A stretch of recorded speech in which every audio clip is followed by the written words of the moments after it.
Funcionamiento de la impresora, de quienes habla Ortiz Lara. Siguiente.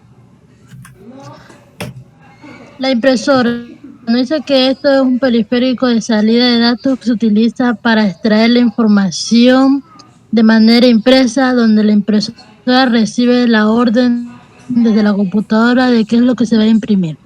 En la actualidad, la mayoría de las impresoras de la nueva generación estas utilizan cartuchos individuales, que esto permite que al usuario reemplace solo el color que se agote. Siguiente.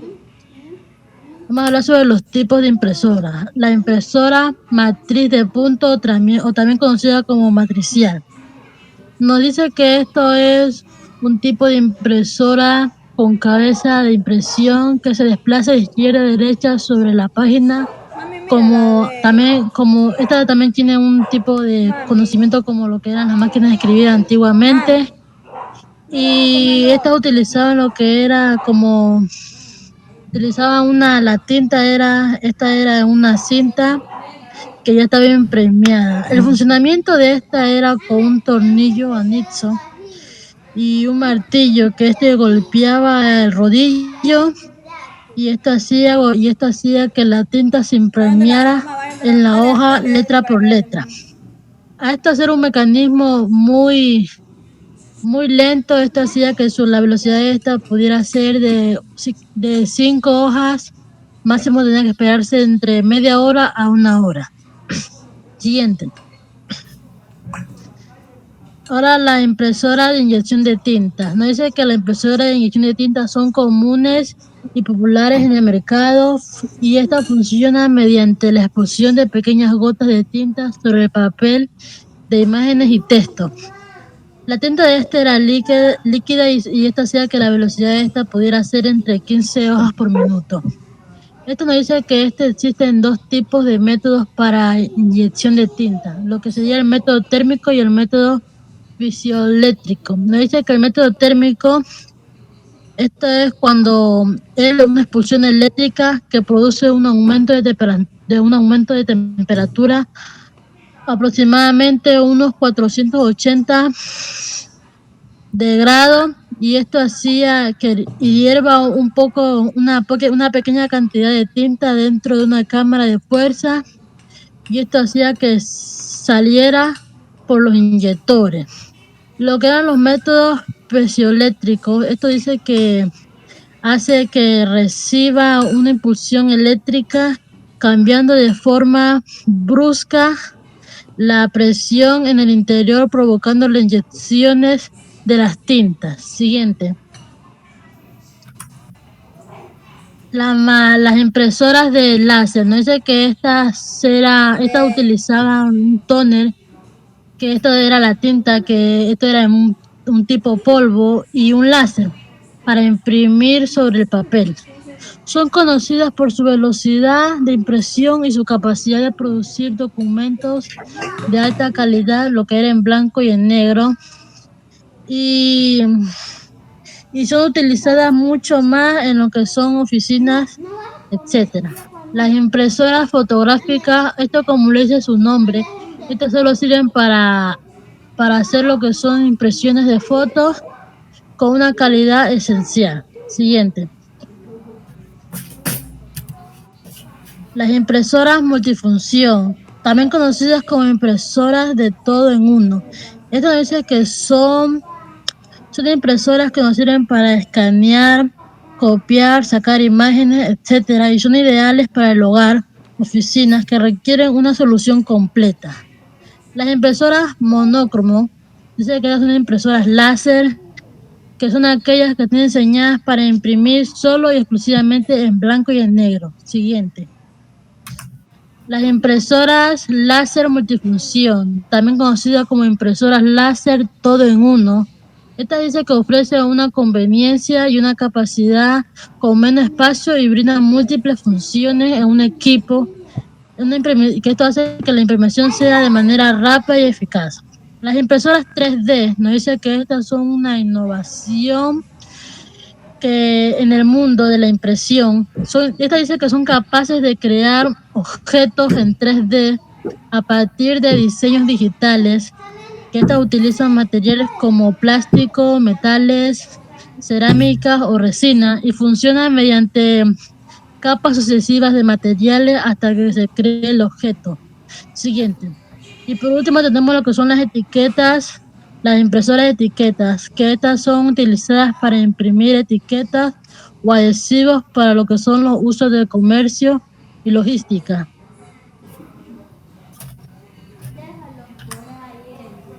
Yo aquí me llamo Macías Andrés con la resolución de pantalla. La resolución de pantalla es el número total de píxeles que se pueden mostrar en una pantalla de un monitor, de ordenador o de un televisor, un teléfono móvil o en cualquier otro dispositivo que tenga pantalla. Todos los dispositivos tienen en sus pantallas una resolución concreta y de ella va a depender el tipo de resolución de video que pueden llegar a alcanzar. La resolución horizontal y la resolución vertical. La resolución horizontal, que serían las líneas horizontales, y la resolución vertical, que serían las líneas verticales. La resolución de un aparato se mide generalmente por los ciclos por ancho de imagen o en ciclos por altura de imagen. En el caso de una televisión, la definición vertical se suele medir en líneas donde una línea equivale aproximadamente a un ciclo. La relación de aspecto. La relación aspecto de una imagen es la proporción entre su ancho y su altura, y se calcula dividiendo el largo entre la altura de la imagen visible en pantalla. Las principales resoluciones que existen ahora mismo son las HD. Empezarían por la Standard Definition, luego seguiría la QHD, luego el HD High Definition, luego la Full HD, luego la Quad HD, después la Ultra HD que es la conocida como 4K, y luego la UHD 8K, que como dice el nombre es de resolución 8K. Los tipos de monitores. Los tipos de monitores que hay son los LCD, que son los más utilizados en todo el mundo debido a su eficiencia energética y su capacidad para ocupar menos espacio. Luego los monitores LED, que son una evolución de los LCD utilizando diodos emisores de luz para retroiluminación en lugar de los fluorescentes de cátodo frío. Luego los monitores OLED, que son la última tecnología en visualización, utilizando materiales orgánicos para producir una imagen más nítida y vibrante. Luego los monitores de plasma, que utilizan células de gas ionizados para crear imágenes. Después los monitores de tubo de rayos catódicos, más conocidos como CRT, fueron populares en décadas anteriores, pero han sido reemplazados en gran medida por los LCD y LED. Estos eran voluminosos y consumían mucha energía y tenían una calidad de imagen inferior a los monitores actuales. También están los monitores táctiles, los monitores curvos, los monitores 3D y los monitores ultra panorámicos.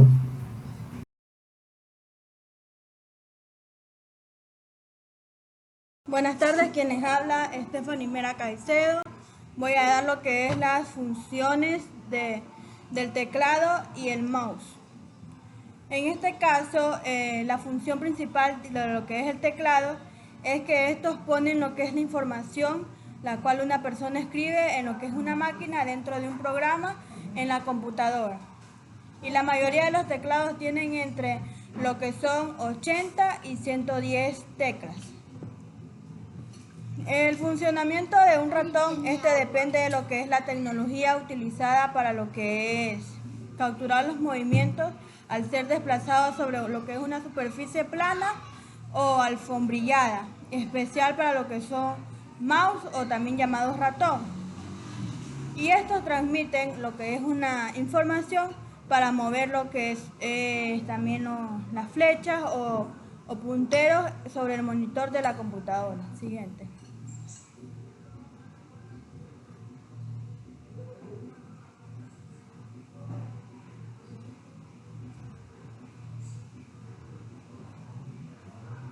Ya, tenemos los tipos de de mouse, que es por mecanismo y por cableado. Por mecanismo tenemos mecánico y trackpad. El mecánico, como vemos en su imagen, tiene una gran esfera plástica o lo que es goma de varias capas en su parte inferior para mover lo que son dos ruedas, la cual generan los pulsos en respuesta al movimiento de sobre la superficie.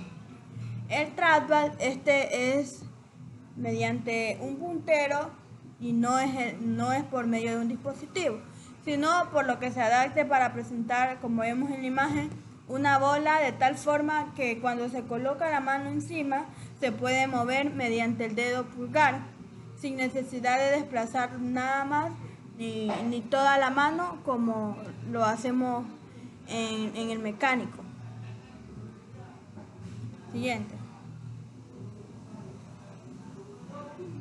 Tenemos también por mecanismo el óptico y el láser. ¿Qué nos dice el óptico? El óptico nos dice que es mediante una bola de goma, la cual evita el frecuente problema de la acumulación de suciedad en el eje de lo que es una transmisión. Y se considera como uno de los más modernos y prácticos actualmente y ofrecen un límite de 800 ppb como cantidad de puntos distintos que pueden reconocer en 2.54 centímetros, que equivale a una pulgada, o a menor cifra, peor en lo que son las actuaciones en lo que es el sensor de movimiento. Tenemos el láser. En el láser detecta el movimiento deslizándose sobre una superficie horizontal, pero el haz de la luz de la tecnología óptica, se sustituye por lo que es un láser con resolución a partir de lo que son 2000 ppb, lo que se traduce como un aumento significativo en lo que es la presión y la sensibilidad. Siguiente.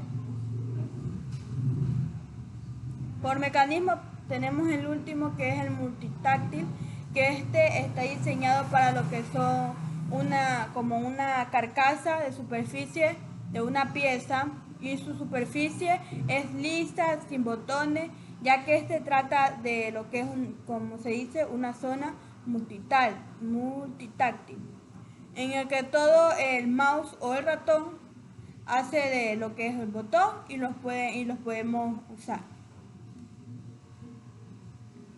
Siguiente. Tenemos por conexión. En conexión tenemos los tipos de mouse mediante cableado e inalámbrico.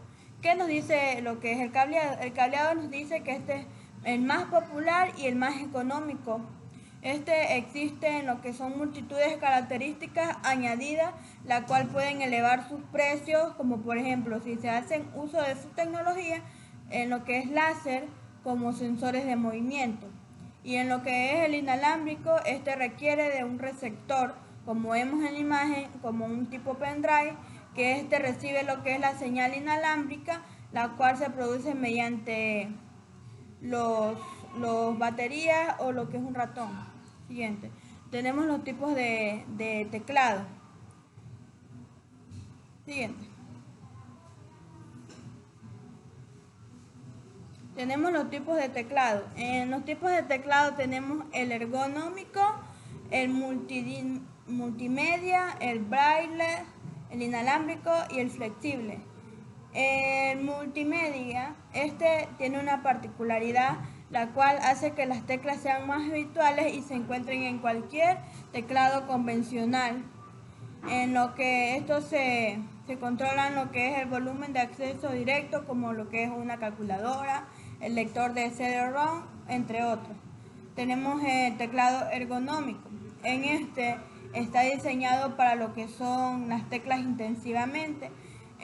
Las teclas están ubicadas de una forma específica, con el propósito de que se sujete lo que es la utilización de experimentos, o sea, que sean mejores en su condición laboral. En lo que es el teclado braille, está diseñado para lo que son personas no videntes y constan de 6 a 8 teclas fundamentales, una de espacio, una de serie de teclas auxiliares, la cual a través de esta las personas no videntes tienen el dispositivo, es posible para representar lo que son caracteres pulsados de manera simultánea, pocos comandos. El teclado inalámbrico, no requiere ningún cableado para que pueda funcionar. Es decir, es la conexión entre la computadora y el teclado mediante lo que son rayos infrarrojos y Bluetooth. Tenemos el teclado flexible. El teclado flexible está fabricado por lo que es una goma de silicona o plástica también.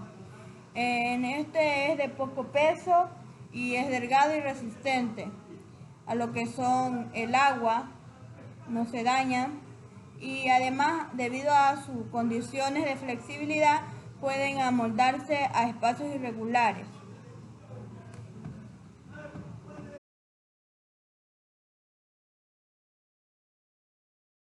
Lara, nos dice que esto es un conjunto de cables que permiten la comunicación entre los elementos de hardware donde circulan los datos. Dice que la función del bus nos dice que es permitir la conexión lógica entre los diferentes subsistemas que componen el computador. En la mayoría de los buses está conformado por conductos metálicos por los cuales se transmiten señales eléctricas que son enviadas y realizadas con la ayuda de los circuitos integrados que manejan un protocolo que les permite transmitir datos útiles. Siguiente.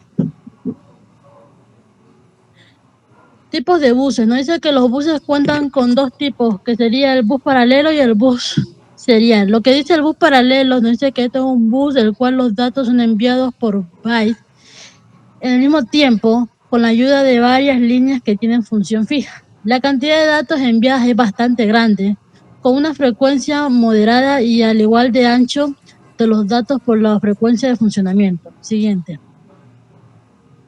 Los buses en serie. Nos dice que los buses en serie, estos son datos enviados de bits a bits y se reconstruyen por medio de registros o rutinas. Nos dice que por lo general podemos distinguirlos en tres grandes grupos de buses: el bus de datos, el bus de dirección y el bus de control. En los buses de datos nos dice que por línea se transmiten los datos, que puede ser entre 8, 16, 32 o más líneas, los cuales nos indican cuántos datos podemos transmitir al mismo tiempo. Por los buses de dirección nos dice que por estas líneas se envían las direcciones a los cuales se requieren hacer referencia de una lectura o escritura. El bus contiene lo que son 8 líneas. Y por los buses de control, esto nos dice que son líneas que se utilizan para controlar el uso de los buses de control y el bus de datos, donde se transmiten órdenes y señales temporalizadas. Marcela Estefanía Mideros Valencia, y le voy a hablar sobre lo que es la arquitectura de 32 y 64 bits y el sistema operativo de 32 y 64 bits. Esta se refiere al tamaño de registro de la CPU, donde se almacenan los datos temporalmente. La principal diferencia entre los dos es la cantidad de datos que se pueden procesar a la vez y la cantidad de memoria que puede manejarla directamente. Siguiente, por favor. En lo que es el sistema operativo de 32 y 64 bits, en esto encontramos lo que es con el caso de Windows, que es la versión básica del sistema operativo e impone limitaciones de software y la cantidad de RAM que se pueden usar en las aplicaciones. Si bien en las últimas versiones del sistema operativo de 64 bits pueden aumentar drásticamente a la capacidad del procesador, el verdadero salto de la que es la potencia de 32 bits versus 64 bits que proviene de lo que es el software que está diseñado en la nueva máquina. Siguiente. ¿Qué significa que mi CPU sea de 32 o 64 bits? Siguiente. En lo que es la arquitectura de 32 bits, tenemos que esta pueden manejar hasta 4 GB de memoria RAM y también tienen un registro que se manejan los datos de 32 bits a la vez. Y estas son más compatibles con lo que es el software antiguo. En lo que es la arquitectura de 64 bits, Esas pueden aumentar de 4 GB de memoria. También poseen un registro que almacenan datos de 64 bits y que permiten procesar los datos y realizar los cálculos más complejos. Y también mejoran lo que es el rendimiento en las aplicaciones que requieren procesar para grandes cantidades de datos. Siguiente.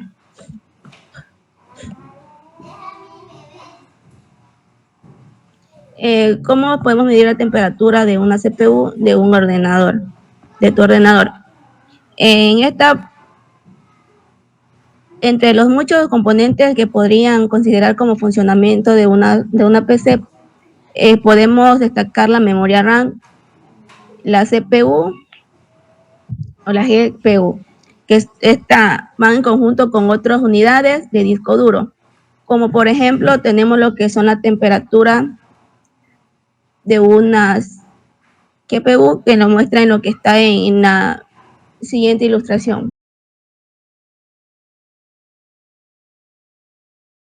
Buenas tardes, quien nos habla Girón Lastra Emily. ¿Qué diferencias hay entre el sistema operativo de 32 y 64 bits? Las principales diferencias son en la capacidad de memoria, en las instrucciones y registros y compatibilidad de software. Principalmente en la capacidad de memoria, los sistemas operativos de 32 bits pueden direccionar hasta 4 GB de memoria RAM. Esto significa que cualquier aplicación individual, incluido el sistema operativo, solo puede usar hasta 4 GB de memoria. Los sistemas operativos de 64 bits pueden direccionar mucha más memoria RAM. En teoría, pueden manejar hasta 16.8 millones de terabytes de memoria. Instrucciones y registro. Los sistemas operativos de 32 bits están optimizados para procesadores de 32 bits, lo que significa que manejan instrucciones de 32 bits a la vez. Y los sistemas operativos de 64 bits están optimizados para procesadores de 64 bits, lo que les permite manejar instrucciones de 64 bits a la vez. Y esto resulta en un mejor rendimiento en aplicaciones específicas. En compatibilidad de software. Los sistemas operativos de 32 bits pueden ejecutar software diseñado para sistemas operativos de 32 y 54 bits. Sin embargo, el software de 64 bits no se puede ejecutar en un sistema operativo de 32 bits. Los sistemas operativos de 64 bits pueden ejecutar software de 32 y 64 bits. La elección entre un sistema operativo de 32 o 64 bits dependerá de las necesidades específicas del usuario y de la compatibilidad del software que se utilizará. Siguiente. ¿Cómo saber si mi sistema es de 32 o 64 bits en Windows? Primero, hacemos clic en el botón de Windows en la esquina inferior izquierda de la pantalla o presionamos la tecla de Windows en nuestro teclado. Seleccionamos configuración. Ya dentro de configuración buscamos la opción que dice sistema y luego en el panel izquierdo de la ventana sistema seleccionamos la opción que dice acerca de. Esto nos mostrará información detallada sobre el sistema. Encontrar la información de tipo de sistema. En la selección de especificaciones de Windows o especificaciones de dispositivo, deberíamos ver tipo de sistema. Aquí se indicará si el sistema operativo es de 32 o 64 bits. Gracias.